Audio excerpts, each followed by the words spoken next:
बिस्मिल्लाहिर्रहमानिर्रहीम अल्लाहुम्मा सल्ली वसल्लिम अला नबीना मुहम्मद। अज का जो साडा प्रोसीजर है, अज इस जो काम कर लगे, यह गां जी है ये बोली दी है, ये हीट च वेग चाहिए है, तो इनू रखना असी सीमेंट टीका रखना है। लेकिन टीका रखने तो पहला जो सब तो जरूरी काम है, नंबर 1 थोड़ा जानवर जो अंदरों ठीक होना चाहिए, वो बॉडी कंडीशन स्कोर जी है वो ठीक होनी चाहिए है। जानवर के ग्लूकोज की कमी नहीं होनी चाहिए।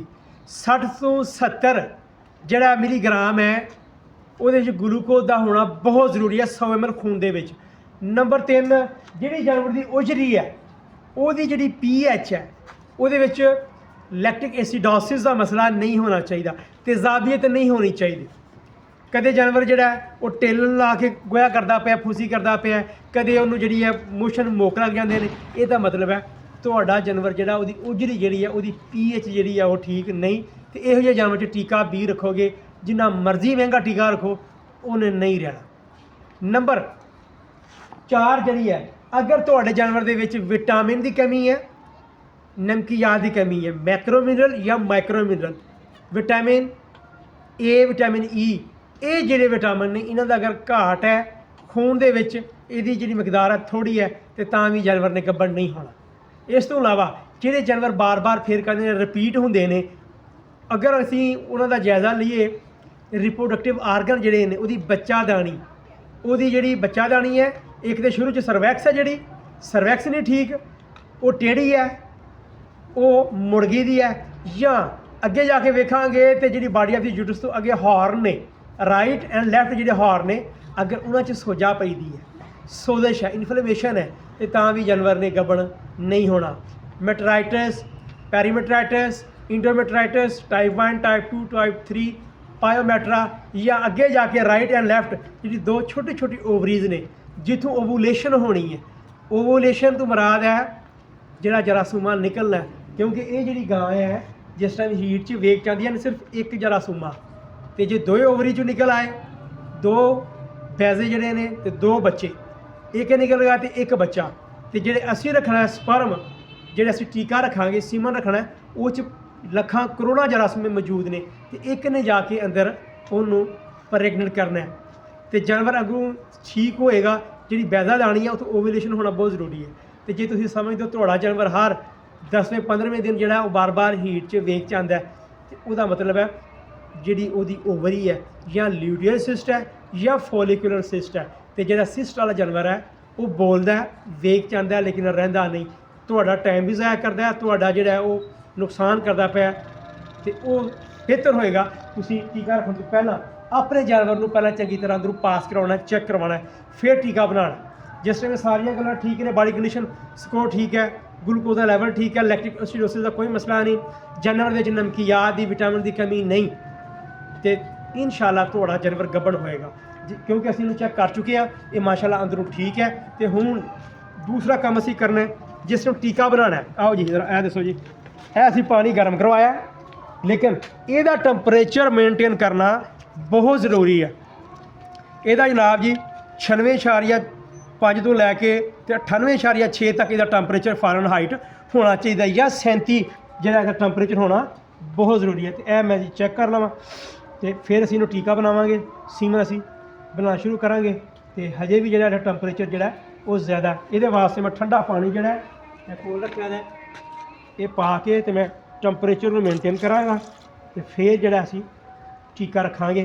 तो वाकई माशाअल्लाह हुण इसदा टंपरेचर ठीक है या नहीं है। तो ए जनाब जी हुण टंपरेचर जो घटन लग पिया,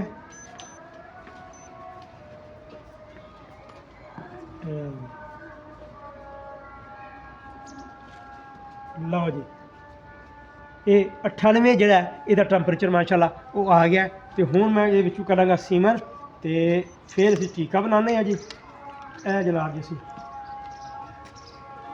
ए जनाब ये शीत जी है साफ सुथरी होनी चाहिए है, तुहाडी ये गन जी है ये बिल्कुल A1 होनी चाहिए, जरासीम तो पाक होनी चाहिए है। तो यह जनाब जी मैं ले लिया फोरसेप, हुण मैं कढ़ांगा जनाब जी अपना टीका। तो कोशिश करो तुहाडी गां चंगी है तो उन्होंने टीका चंगा रखाओ, कोशिश चंगे तो मुराद तुसी सैक्स सीमन रखाओ, तुहानूं पता होए कि तुहाडी गां ने इंशाअल्लाह वच्छी देनी है। क्योंकि अल्लाह का शुक्र है कि हुण ਪਾਕਿਸਤਾਨ ਦੇ ਵਿੱਚ ਵੀ ਜਿਹੜੇ ਨੇ ਸੈਕਸ ਸੀਮਨ ਜਿਹੜੇ ਨੇ ਆਪਣੇ ਵੀ ਜਿਹੜੇ ਨੇ ਉਹ ਬਣਾ ਰਹੇ ਨੇ। ਤੇ ਇਹ ਜਨਾਬ ਜੀ ਅਸੀਂ ਕੱਢਾਂਗੇ ਵਿੱਚੋਂ ਗੋਬਲਟ 'ਚੋਂ, ਤੇ ਹਵਾ 'ਚ ਨਹੀਂ ਉਹਨੂੰ ਲੈ ਕੇ ਜਾਵਾਂਗੇ ਬਲਕਿ ਅਸੀਂ 6 ਇੰਚ ਥੱਲਿਓਂ ਫੜਾਂਗੇ। ਇਹ ਮੈਂ ਹਵਾ 'ਚ ਨਹੀਂ ਲੈ ਕੇ ਆਵਾਂਗਾ। ਤੇ ਇਹ ਜਨਾਬ ਜੀ ਆ ਗਿਆ ਟੀਕਾ, ਬਿਸਮਿਲ੍ਲਾ। ਇਹ ਆ ਗਿਆ ਜਨਾਬ ਜੀ, ਬਿਸਮਿਲ੍ਲਾ। ਇਹ ਜਿਹੜਾ ਪਾਣੀ ਹੈ ਅਸੀਂ ਇਹਦੇ ਵਿੱਚ ਕਰ ਦਾਂਗੇ ਡਿਪ। ਇਹ ਹੁਣ ਥਾਇੰਗ ਹੋ ਜਾਏਗਾ। ਪਹਿਲਾਂ ਇਹਦੇ ਜਰਾਸੀਮ ਜਿਹੜੇ ਸਨ ਉਹ ਸੁੱਤੇ ਦੇ ਸਨ, ਜੰਮੇ ਦੇ ਸਨ, ਤੇ ਹੁਣ ਮਾਸ਼ਾਅੱਲਾ ਇਹਦੀ ਜ਼ਿੰਦਗੀ ਇਹ ਸ਼ੁਰੂ ਹੋ ਗਈ ਹੈ। ਇਹ ਹੋ ਗਿਆ ਜੀ। ਇਹ ਮੈਂ ਲੈ ਲਈ ਸੀਜ਼ਰ। ਇਹਦਾ ਇੱਕ ਜਿਹੜਾ ਲੈਬਾਰਟਰੀ ਐਂਡ ਹੈ ਉਹ ਅਸੀਂ ਕੱਟਾਂਗੇ, ਤੇ ਇਹਦਾ ਅਸੀਂ 30 ਸੈਕਿੰਡ ਇੰਤਜ਼ਾਰ ਕਰਾਂਗੇ। ਜਿਸ ਟਾਈਮ ਬਿਲਕੁਲ ਥਾਇੰਗ ਹੋ ਜਾਏਗੀ, ਜਿਹੜੇ ਸਪਰਮ ਨੇ ਉਹਨਾਂ ਦੀ ਮੋਟੈਲਿਟੀ ਸ਼ੁਰੂ ਹੋ ਜਾਏਗੀ, ਤੇ ਫਿਰ ਜਨਾਬ ਜੀ ਅਸੀਂ ਕਰਨੇ ਆ। ਤੇ ਤੇਲ ਕਿੱਥੇ ਰੱਖਿਆ ਜੀ? ਸਰੋਂ ਦਾ ਤੇਲ। ਅੱਛਾ, ਤੇ ਇਹ ਜਨਾਬ ਜੀ ਸਾਫ ਸੁਥਰਾ ਗਲਵ ਜਿਹੜਾ ਅਸੀਂ ਉਹ ਲੈ ਲਿਆ, ਤੇ ਮੈਂ ਹੁਣ ਕੱਢਾਂਗਾ ਜੀ ਇਹਨੂੰ। ਬਿਸਮਿਲ੍ਲਾ। 30 ਸੈਕਿੰਡ ਜਿਹੜੇ ਨੇ ਉਹ ਹੋ ਗਏ ਨੇ। ਇਹ ਜਨਾਬ ਜੀ ਮੈਂ ਫੜ ਲਿਆ, ਤੇ ਜਿਹੜਾ ਇਹ 'ਤੇ ਪਾਣੀ ਲੱਗਿਆ ਉਹਨੂੰ ਚੰਗੀ ਤਰ੍ਹਾਂ ਪਹਿਲਾਂ ਅਸੀਂ ਸਾਫ਼ ਕਰਾਂਗੇ, ਕਿਉਂਕਿ ਪਾਣੀ ਦਾ ਇੱਕ ਕਤਰਾ ਵੀ ਇਹਦੇ ਵਿੱਚ ਚਲਾ ਗਿਆ ਤੇ ਇਹ ਸਾਰਾ ਸੀਮਨ ਜਿਹੜਾ ਉਹ ਡੈੱਡ ਹੋ ਜਾਏਗਾ, ਮਰ ਜਾਏਗਾ, ਤੇ ਜਾਨਵਰ ਗੱਭਣ ਨਹੀਂ ਹੋਏਗਾ। ਤੇ ਇਹ ਜਨਾਬ ਜੀ ਇਹ ਕੱਟ ਲਿਆ ਜੀ, ਇੱਕ ਲੈਬਾਰਟਰੀਅਨ ਕੱਟ ਲਿਆ। ਤੇ ਇਹ ਜਨਾਬ ਜੀ ਇਹਦਾ ਦੂਸਰਾ ਜਿਹੜਾ ਸੀ ਇਹ ਵੀ ਅਸੀਂ ਬਣਾ ਲਿਆ। ਇਹ ਆ ਗਿਆ ਬਿਸਮਿਲ੍ਲਾ। ਲਓ ਜੀ ਹੁਣ ਪੂਛ ਫੜ ਲਓ ਤੇ ਸਹੀ ਕਰ ਲਓ ਕਾਬੂ ਨੂੰ। ਇਹ ਜੀ ਇਹ ਮਾਸ਼ਾਅੱਲਾ ਚੰਗੀ ਤਰ੍ਹਾਂ ਅਸੀਂ ਫਿਕਸ ਕਰ ਲਵਾਂਗੇ। ਇਹ ਹੋ ਗਿਆ ਜੀ। ਤੇ ਹੁਣ ਜਾਵਾਂਗੇ ਜੀ ਅਸੀਂ ਗਾਂ ਦੇ ਕੋਲ, ਬੜੇ ਆਰਾਮ ਦੇ ਨਾਲ ਜੀ ਇਹ ਪ੍ਰੋਸੀਜਰ ਕਰਾਂਗੇ। ਇਹ ਹੋ ਗਿਆ ਜੀ। ਇਹ ਜਨਾਬ ਜੀ ਲੈ ਲਿਆ, ਇਹ ਗਲਾਬ ਲੈ ਲਿਆ ਜੀ। ਅੱਲਾਹ, ਹੁਣ ਅਸੀਂ ਆਪਣੇ ਹੱਥ ਨੂੰ ਲਾਵਾਂਗੇ ਤੇਲ। ਇਹ ਜਨਾਬ ਤੇਲ ਅਸੀਂ ਲਾ ਲਿਆ ਜੀ।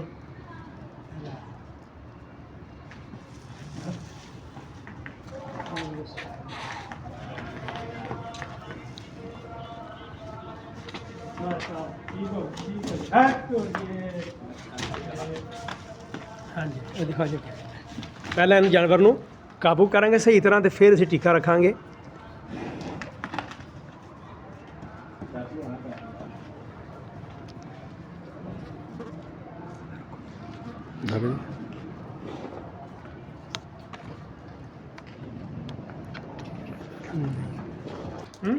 तो जनाब टीका हमने रख दिया माशाल्लाह।